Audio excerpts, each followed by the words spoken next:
a possible threat to the Ring of Fire development. A major change in operations at the Lac des Îles mine. And the Senate begins debate on the possible suspension of 3 members.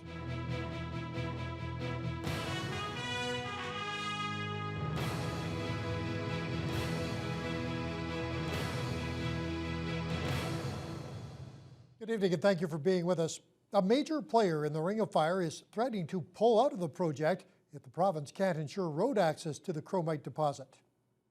Cliffs Natural Resources wants to build an all-weather road to the site, but can't as it would have to cross land already staked by rival company KWG.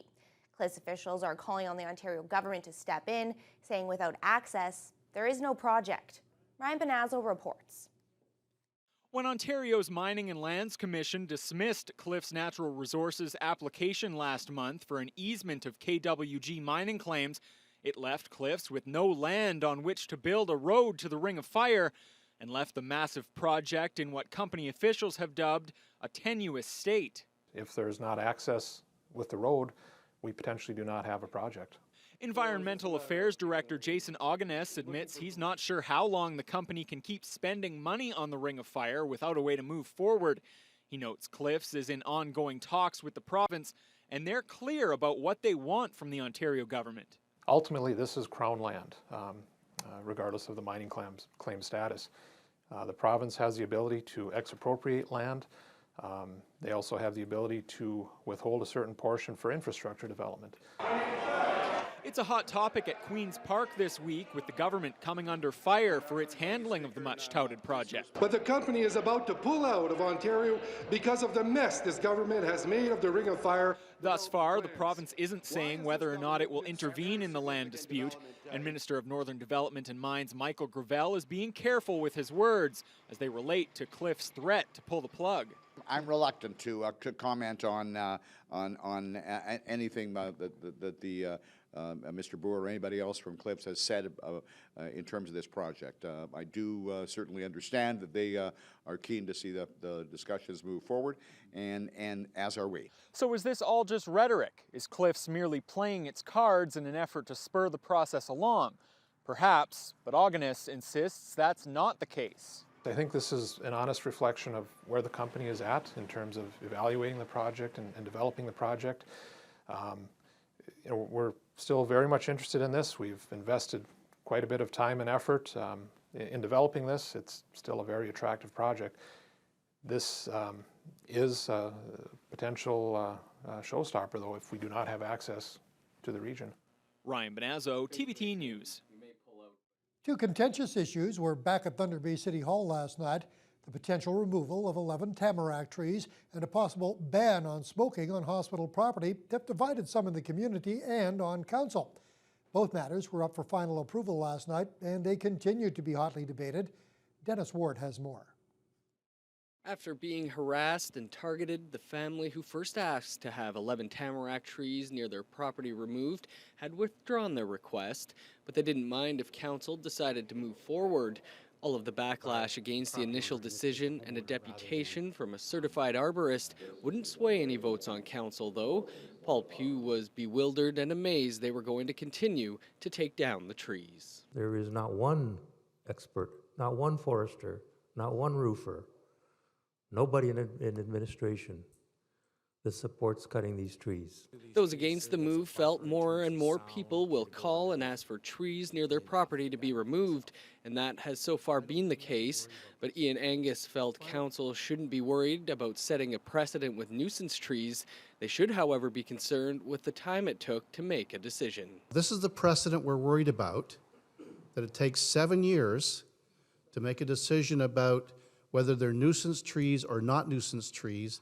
I don't think we have to worry, folks, because most people will not even try.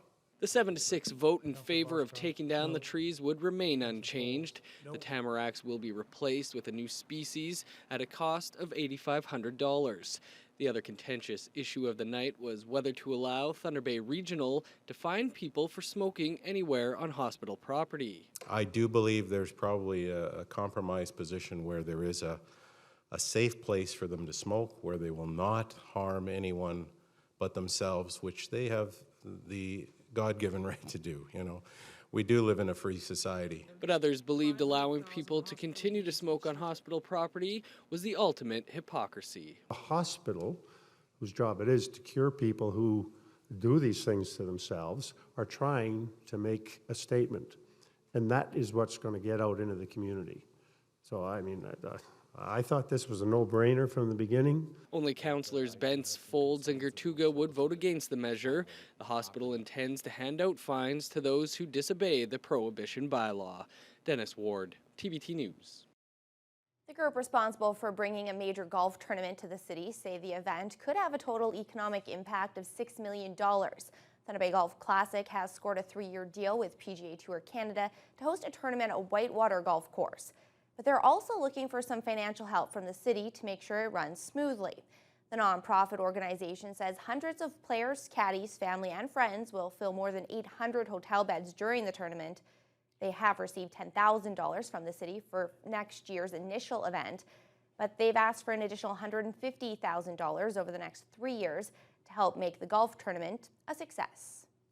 We want the city to help us 2 ways. We want them to help us, support us with the marketing of this, but we also want to help in the next 3 years to fund this event, because our goal is not only 3 years for this event, it's to make this an annual event on the PGA Tour Canada, and they want to make it an annual event, so we need to show them that we can really do a good job and support this. Organizers say television coverage of the event on Global and TSN2 will be available to millions of potential viewers. Council will get a report back on supporting the request. Meanwhile, councillors did vote last night to move ahead with the sale of municipal golf course.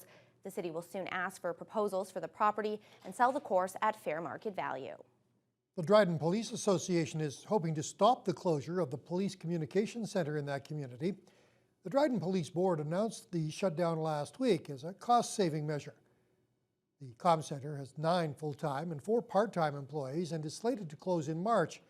All 911 call answering would then be contracted out to the Owen Sound Police Service. The Police Association, which represents frontline officers and civilian staff, say they were never consulted on what they call an extremely drastic move. They say it has the potential to affect the entire area, and they wonder if people in Owen Sound have ever even heard of Dryden. The association is calling for support from the public to write letters to stop the move, and if that doesn't work, they want Dryden Council to ask for an OPP costing in order to keep jobs in the Northwest and not in Owen Sound. Police are looking for a suspect following an unsuccessful attempt to rob a city pharmacy. It happened last evening at the Safeway Pharmacy on West Arthur Street.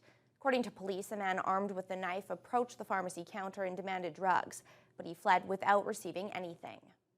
There was some excitement this morning at the Lac des Îles mine as First Nations leaders, politicians, and company officials cut the ribbon on a newly completed mine shaft. After more than $400 million invested in the expansion, the future of the mine is looking bright for North American palladium, and community stakeholders are poised to feel the benefits. Nate Jones reports.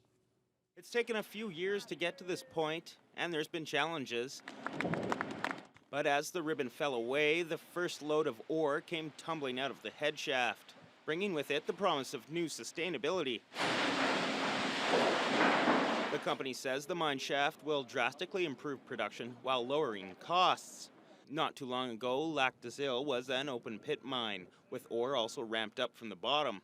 The round trip could take a truck well over an hour, with heavy costs in fuel and maintenance. The trip up the new mine shaft will take 6 minutes. Minister of Northern Development and Mines, Michael Gravel, sees a future with the Northwest being a significant contributor to Ontario's economy. We are seeing more of them in northwestern Ontario. This has been traditionally dominated by northeastern Ontario, and it's a $5 to $6 billion industry, and it's growing as we continue to see these new mine investments taking place. The completed shaft has been sunk to 825 meters, and although it's not fully operational yet, by the end of the month, the production hoist will be lifting up to 8,000 tons a day. With Lac des Îles in the background of Galway First Nation, Chief Wilfred King is looking for new opportunities. Not 2 days ago, an agreement was signed between NAP and Galway, and the conversation has begun. You know, revenue sharing, we're going to be talking about jobs and business opportunities, environmental monitoring, and just the ongoing relationship, and taking advantage of the economic opportunity here at the mine for our community. Economic development aside, King is mindful of the potential environmental impact. The company and the First Nation will be taking an active role to address any environmental concerns. Currently, the reserves at the mine are projected to have about 6 years' life. But for company CEO Phil DeToy, there is more palladium to be found close by. It's got quite a lot of other exploration prospects, opportunities that have not been completely drilled out yet. And that is being drilled as we speak. So we believe there is a lot more than just what is in the reserve base today. As mines continue to expand and develop in northwestern Ontario, local economies will see the benefits.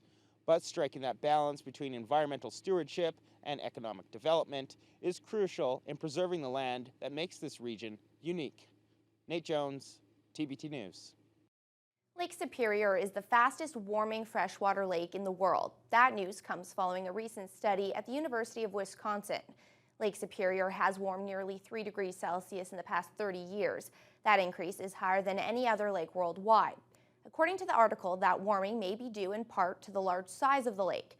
The water on the surface absorbs more solar radiation. When the surface area is hotter, that water mixes less with deeper, cooler water, and overall, the lake ends up cooling less. Lincoln University Assistant Professor Adam Cornwell says this could mean a drastic shift in how Lake Superior acts.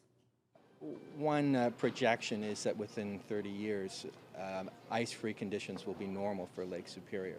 And then that's a limit. You can't get less than ice-free. But it will be a permanent shift to a longer summer stratified season and warmer lake temperatures. Those warmer lake temperatures can have both positive and negative effects. It favors some fish species while allowing other invasive species to thrive. The other factor is that with less water movement, nutrients aren't mixed as much throughout the lake. Well, it's a $1 million facelift that aims to make the Confederation College cafeteria a more user-friendly and welcoming environment. From home-style meals to pizzas right out of a wood-fired oven, students attending college won't have to look too far when it comes to finding tasty food. Healthier choices will also be made available with an on-site sushi station, Pita Pit and Tim Hortons.